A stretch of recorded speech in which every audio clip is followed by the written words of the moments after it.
Hello and welcome back to another episode of Let's Build a Graflex. On today's episode we're going to be going over the modification of the Graflex clamp as well as the wiring and a simple modification to the Graflex clamp switch holder that I will be using for this build.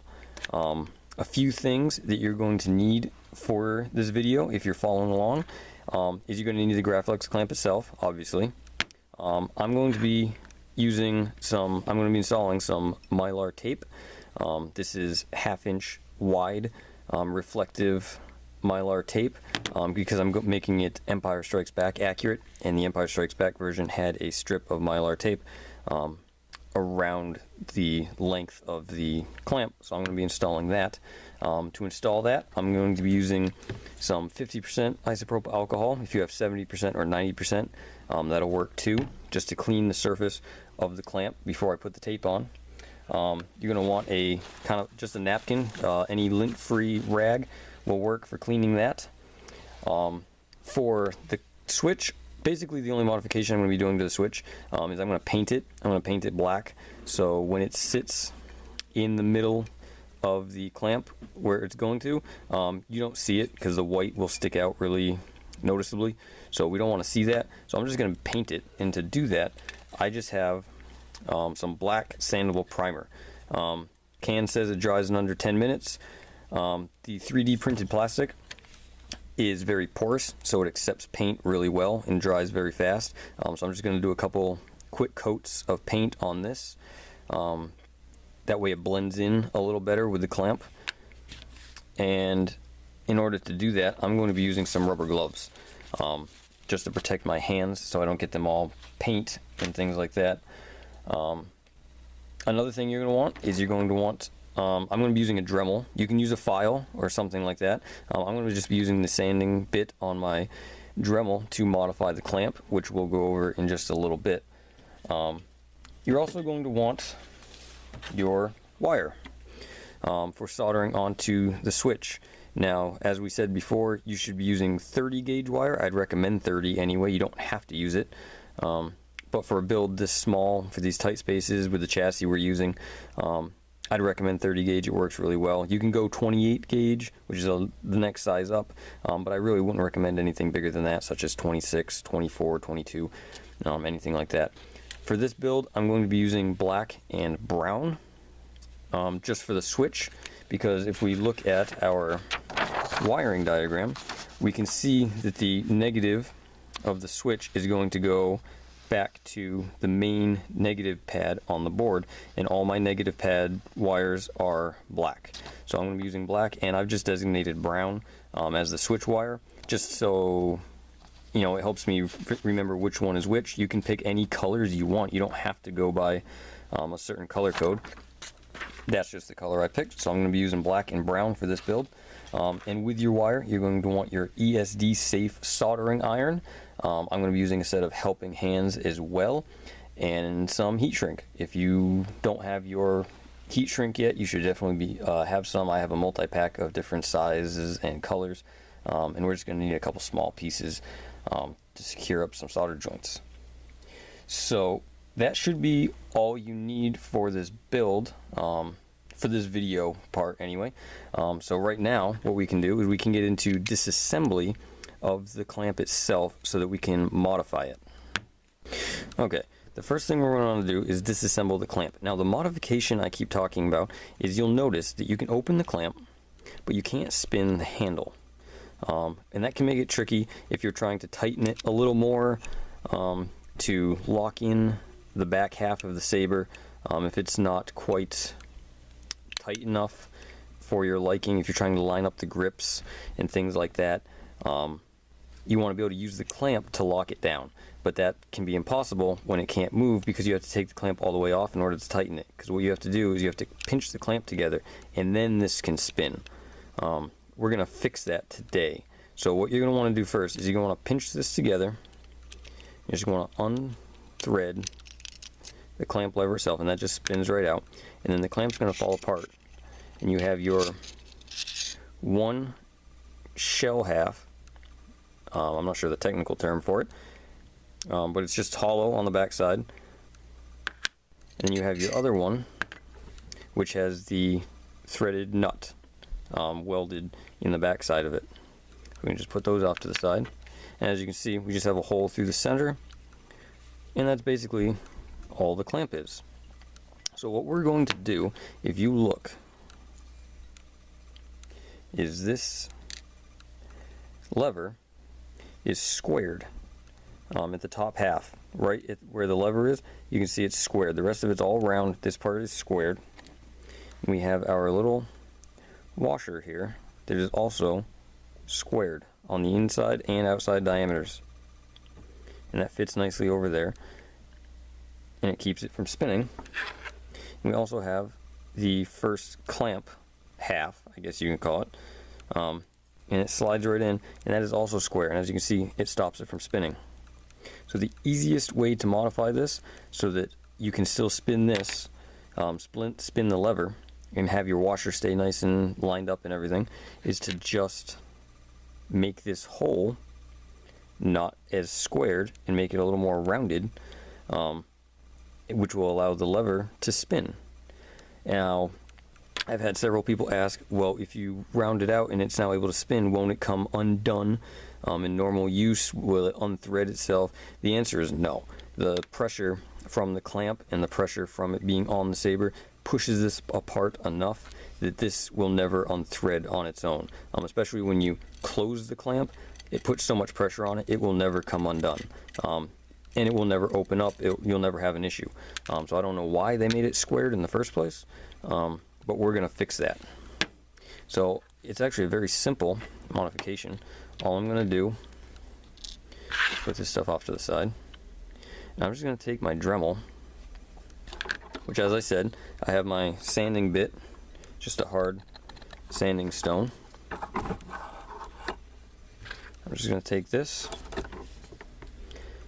Now you can put it in the vise if you want to, if you want to be a little more careful. You don't want to catch yourself, catch your fingers or anything like that on the bit, but I'm just going to do this real quick. And always make sure you're wearing safety glasses too when you're working with stuff like this. You don't want to get a piece of metal in the eye or anything like that. So I wear my safety glasses all the time. So what I'm going to do is I'm just going to turn this on. Let's see if I can get this on camera a little better. I'm just going to make this, I'm going to go after the top and the bottoms.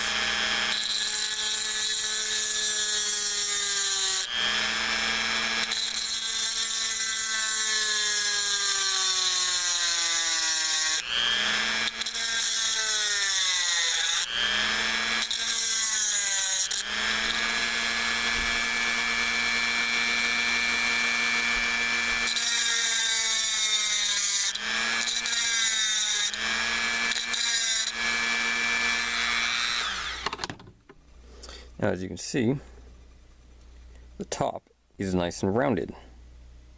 Now, you're never going to see this either. If you're worried about cosmetically being able to see it, you're never going to see it because this washer is going to sit over it, so you'll never see this modification. So that's the top, and I think that looks pretty good for the top. As you can see, it is nice and rounded. We're going to test this, of course, but I'm going to go ahead and do the bottom. Or the top, it doesn't matter, this can go whichever way. So I'm just going to do the other side, basically.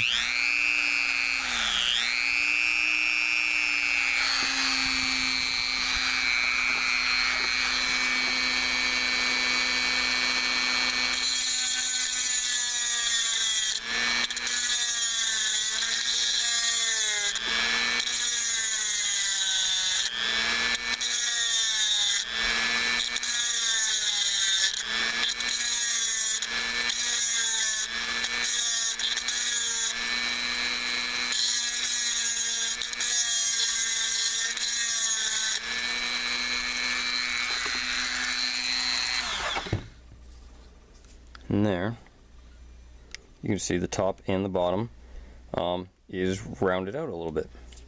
Now, as I said, if you want to put this in the vise, you can absolutely do that. I'd actually probably recommend it. It's a safer practice than doing it just in your hand. But if we just take this and we put this in, as you can see, this is now able to spin. we're not getting hung up on anything. If we look from the back side, the squared shaft goes in, and it's now completely able to spin. So we can just do a quick reassembly test here. We can take our little square washer, put it back on, take our clamp brace. I guess that's the best term to describe it, is it's a clamp brace. So we'll call it that. It doesn't matter what you call it, but we're going to take the one with the threaded nut.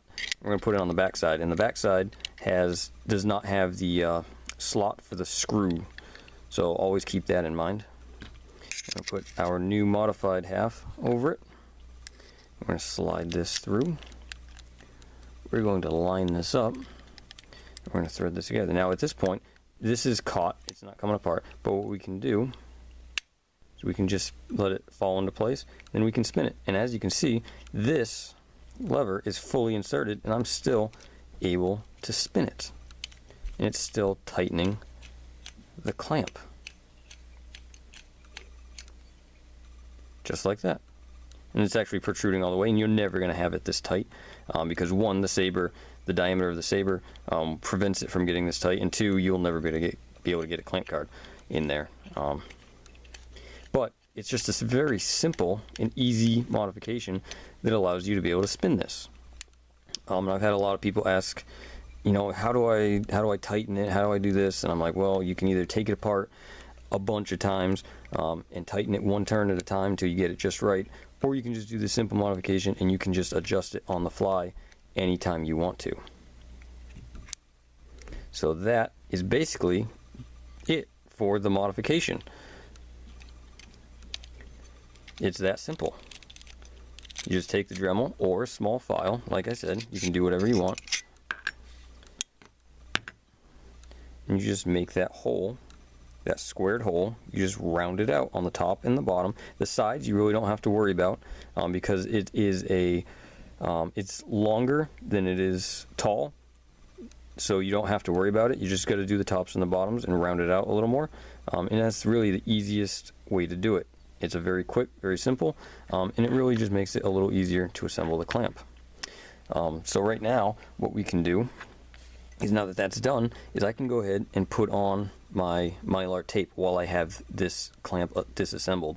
It's much easier to do when it's disassembled, so let me get everything I need for that.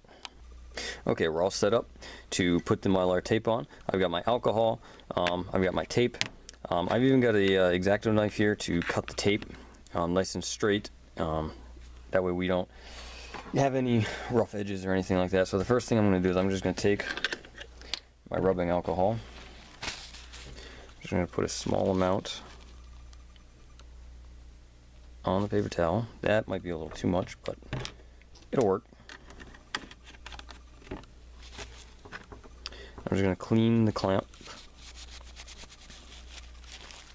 Get all of what the alcohol does is it gets all residue, such as oils from the manufacturing process or from your fingers. It just cleans the metal, gets in all the pores. It cleans the metal really well so that the adhesive on the tape sticks that much better. So you want to clean the whole diameter in the center of the clamp, and then wipe it dry. And you want to make sure you don't have any dust or any anything at all on the clamp, because it will stop the tape from sticking, and it will show up under the tape because the tape is very, very thin once you peel it off. So I have my reflective tape.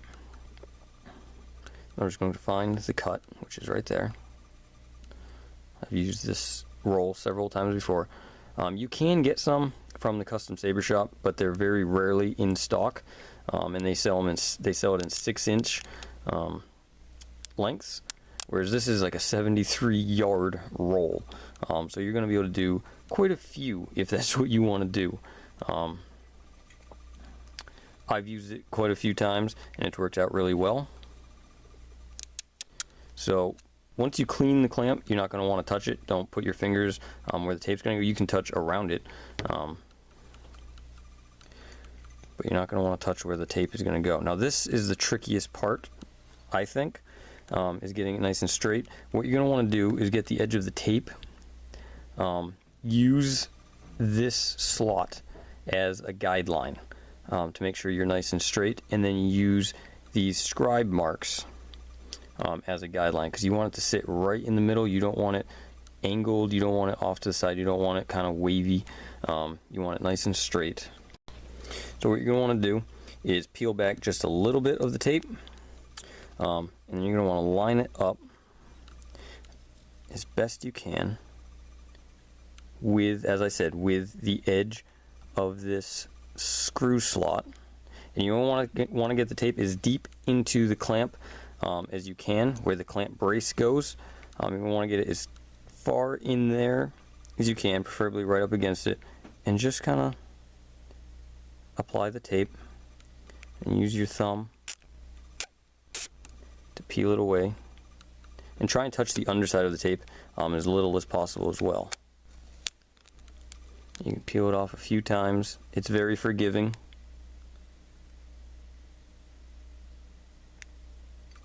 Let's see if I can get that on camera. See, I'm a little off. If you want to leave it long as well, and just use the slot, you can do it that way too to line it up. You can just cut it later. It's hard to do this with the camera and try and get it on in frame.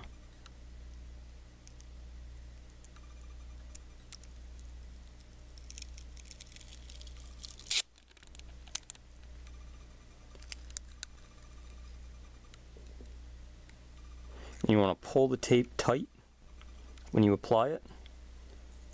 Make sure you don't have any wrinkles, anything like that. Press it firm. Now we're going to check here, and as you can see, that's pretty well lined up with the slot. And you can just press it up at the top, and as you can see, I have a lot of excess, but that's where the X-Acto knife is going to come in handy. You can just press that right into the corner. Use your nail, use a small screwdriver, something like that. And then what you're going to want to do is keep a good lead on the tape. And then, as I said, keep it tight. And then use these scribe marks around the edges as a guideline. Now, as I said, this tape is very forgiving, so you can pull it off a little bit. And it is kind of flexible, so it will go from side to side a little bit. But just do it as many times as you have to make sure you get it right. Just pull it tight to get all the way around. I've got a little wrinkle there, but that comes right out.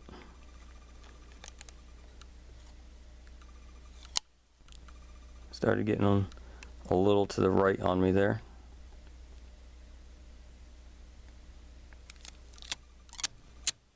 The devil is in the details, and I like to be very precise, and I like things to look good. They don't have to be absolutely perfect, because perfect doesn't exist, but I like it to be as close as possible.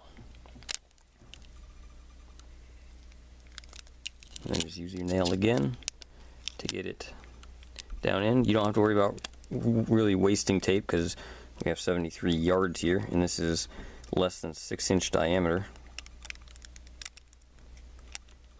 And just kind of use your nail, dig it in.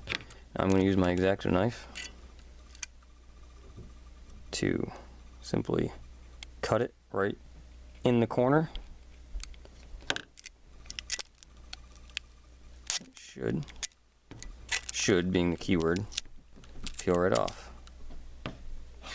Then you can just re-stick that. You don't need to waste any.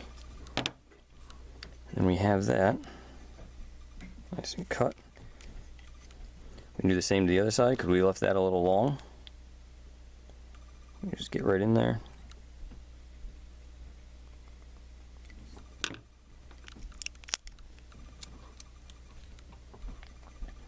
And then you just apply firm pressure all the way around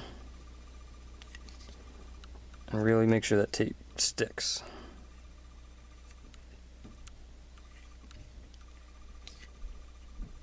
Just like that. As you can see, that actually looks pretty damn good. It's nice and centered between these square cutouts. It rides nicely against that notch, and it rides nicely in between our lines.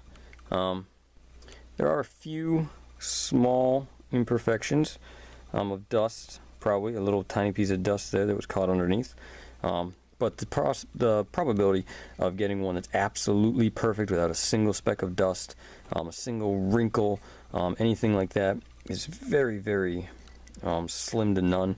And unless you're really looking at it very closely, you're never going to see it. And that's actually pretty good. It's a few small imperfections, but overall, I like it.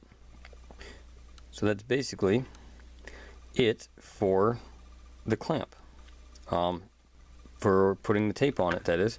The next thing we're going to do is we're going to paint our switch holder. Now to do this, I'm going to remove my switches, and they just pull right out. There's a press fit in the plastic. As you can see, the plastic is actually split. That's the way that it's designed, and it's actually got a deeper split up the back with an angled groove in there, and that's so your wires can fold down and lie in these channels and make their way to the center. So it actually works very well. We can just pull these switches right out, and these are just small momentary switches. They're slightly different than the ones that come with the 2.0 kit, but they're still momentary switches. They've got these long legs on them that I'm going to be changing just a little bit. I'm just going to flatten them out, straighten them, and I might cut them down a little bit, I don't know. But for right now, I'm just going to paint this, and to do that, all I'm going to do is use my primer. I'm just going to do a few quick coats of this, and there's no need to get that on camera, so I'll be back as soon as that is painted and dried. Okay, I've gone ahead and painted my switch holder. As you can see, it came out pretty decent. A little uneven in some places, but you're never going to see it. If you don't even have to spray paint it. If you want to, you just use some acrylic paint like we did for our chassis. That'll work just fine. The parts that you're really going to see the most are the edges, just these back edges. When it's in the clamp, when it's inserted in the clamp, that's really the part you're going to see. It's going to get pinched just like this in the clamp. Your circuit board or your bubble strip, whatever, is going to be on top of it. You're never going to see the bottom, so the parts that you're going to see the most are going to be the sides. So if that's all you want to do is just take some black acrylic and just brush some on just the very edges, maybe up here and maybe just right at the bottom, just to make sure that you can't see it, that's fine too. I just like to be a little more precise, and I just want the whole thing done, so I just went ahead and sprayed the whole thing. It still flexes, not a problem there. If you do go this far, always make sure that you didn't overspray, get too much paint, clogging some of the areas. My switches still fit in nice and secure. I'm not getting any paint rub off or anything like that. So I'm going to call that good.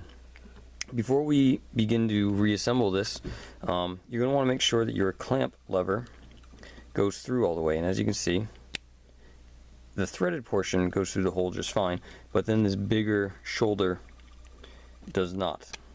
And it's a really hard push, and it's still not going through. So you don't want to force it. You'll risk breaking your switch holder. You don't want to do that. So what I have here is I just have a 1/8 drill bit, and you don't even need the drill. This plastic is so soft, you can just thread it in by hand. And you just make that hole just a little bit bigger.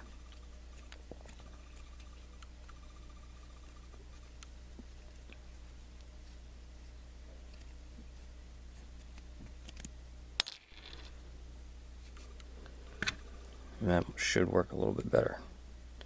Yeah, it's still tight, but it goes better. It goes together a lot better than it did before. We couldn't even get it through. And the more you do it, the more you use it, the tighter, the looser it will be. If you want to go to the next drill bit up, you can. I don't want to take too much material away, and that works perfectly fine for me. So right now that that's done, we can actually go ahead and reassemble our clamp. When it comes to the switches, we're going to solder the wires onto them, and then we're going to hold off on putting them back in the switch holder until we are ready for the final assembly of the saber, and we run the wires through our chassis, and then we're going to slide the clamp on. The clamp will already be on, and then we're going to slide everything together. And I'm making it out to be more confusing than it is. You'll see in the later video, but for now we can just assemble the clamp. So again, we have our side with the slot on it. That's going to be the opposite side as the brace with the threaded stud. So make sure that that goes on the other side. You can put your switch holder right in the middle. Get your side that we just modified, remember, for the hole. And then get your lever here and your little square washer.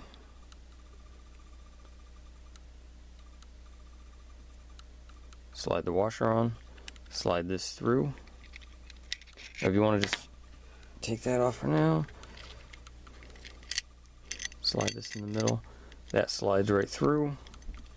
And as you can see, this just spins, but you want it facing up. You want the notches facing up. Slide this into place. Clamp it together just to keep everything firm. And now that's threaded. You can thread this all the way together if you want to, doesn't matter.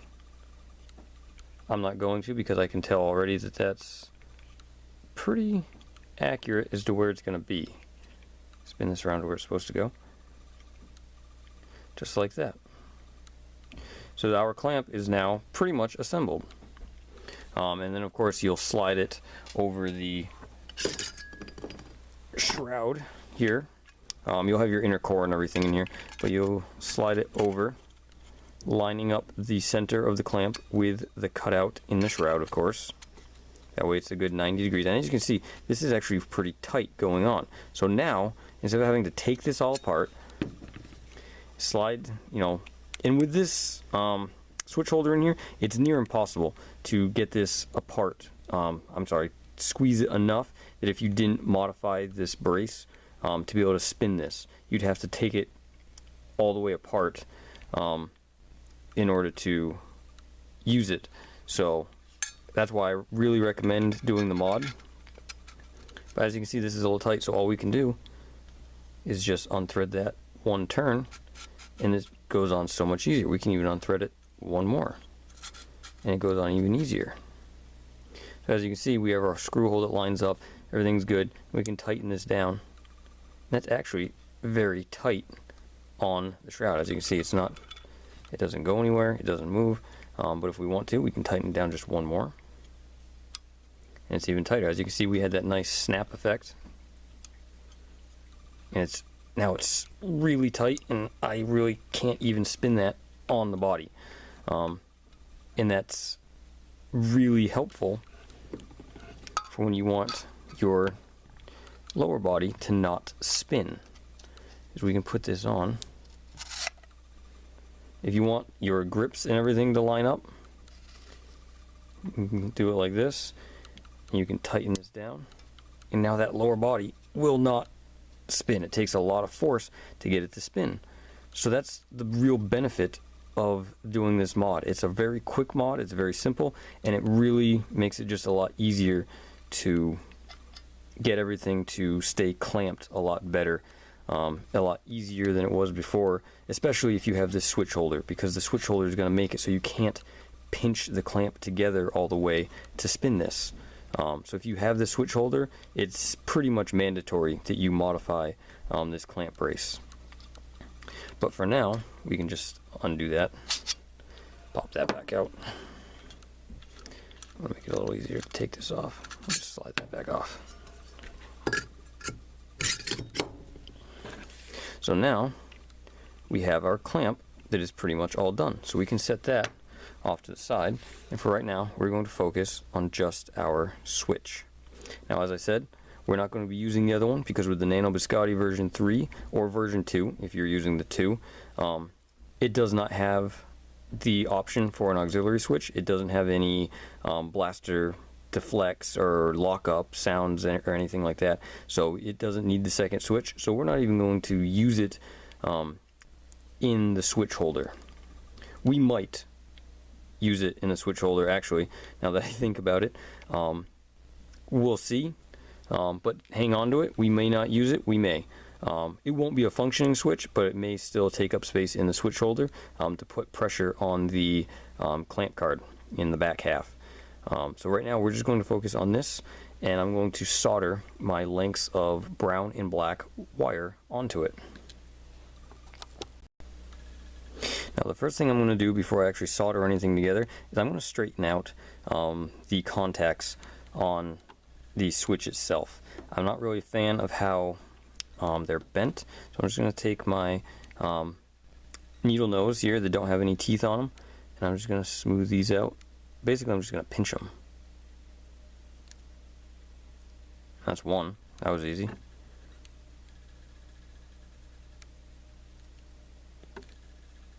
that's two. And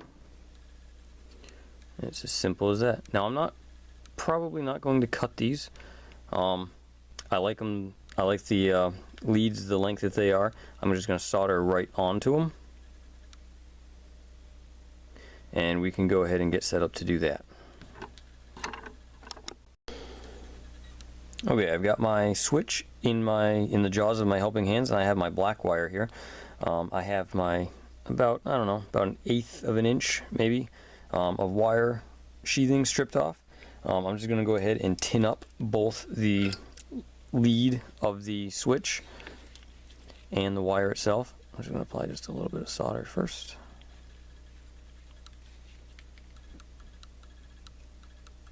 Rearrange this a little.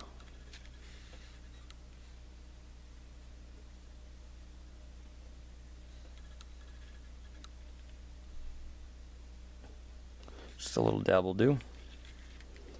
And then just a little bit on the wire.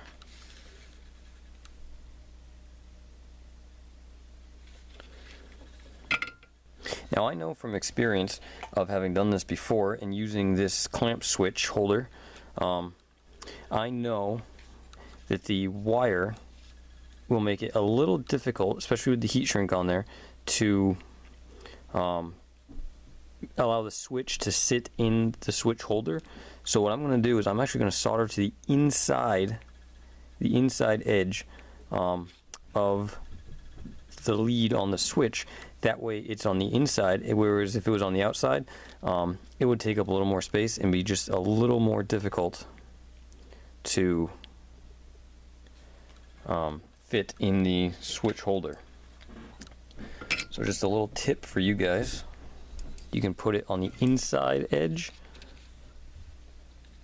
and it might work a little better for you. Oops.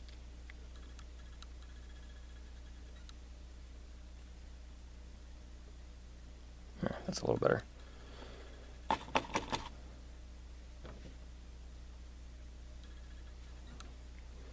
There. Remove it, give it a good pull. That's pretty good. Now with momentary switches, or latching switches, more switches of any kind really, you don't have to worry about which side is positive and which side is negative. As long as power flows through, it doesn't matter. You can solder onto either side. It really does not matter. The switch doesn't care. So you don't really have a lot to worry about when it comes to that. So that was my black wire. I've also got my brown wire here. that I've stripped about the same amount off. Hard to get that on to focus, but either way, just gonna put that in the helping hands. I'm gonna do the same thing as I did before. I'm just going to solder just pre-tin just a little bit on the lead and on the wire. Now, as you can see, when I did that, some of the sheathing melted away. So I'm just going to cut a little bit off to get that wire down to the length that I wanted it. So now we can go ahead and put these, lay these right across. Now, if you'd like, if you find it easier, you can heat it from the bottom and it'll still work just as well.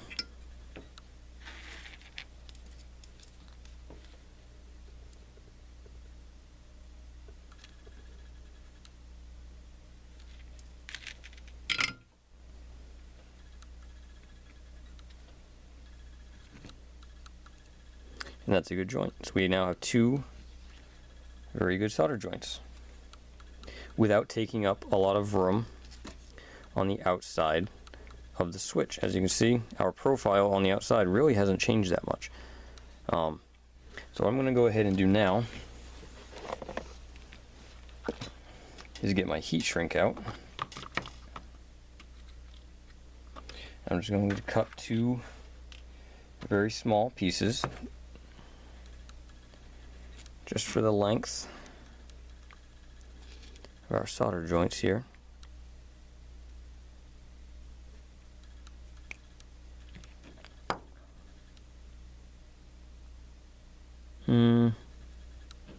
Yeah, that shouldn't be too bad.